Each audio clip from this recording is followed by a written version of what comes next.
Hello YouTube. This is a follow-up video from my earlier comparison of skeleton miniatures.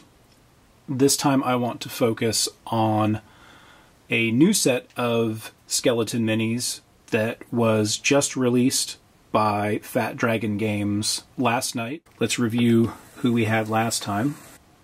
So on the right we have the Fat Dragon Games skeleton with spear from the last video. You'll notice that the tip of the spear is a little bit melted looking, and I noted that I was not excited about the amount of detail on the skull.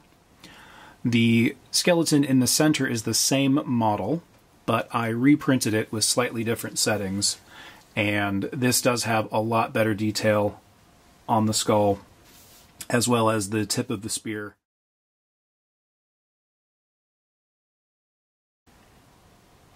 Let's take a look at two models from this recent Kickstarter. The first is the skeleton archer. You'll notice that it is a little more dynamic than the previous models. There is detail here on the quiver. The hand is reaching up to pull an arrow. We have good definition on the bones of the arm, and we have the bow sticking up away from the cloak.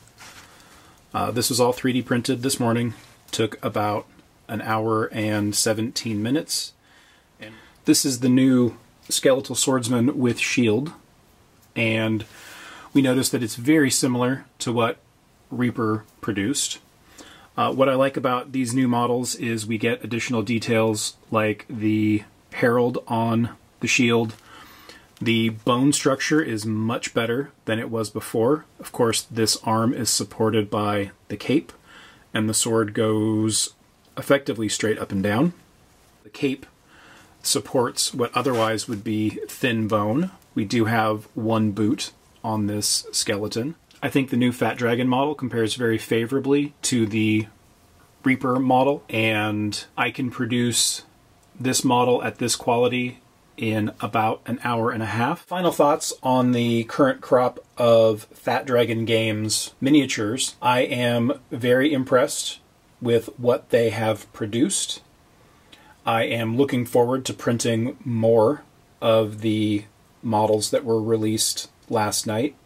There are 6 in the new sets and 3 in the original set, for a total of 9 skeleton miniatures. I am very much looking forward to the additional models from the Kickstarter, as well as printing the other 4 skeletons that were just released. Thanks for watching, and check the description for links.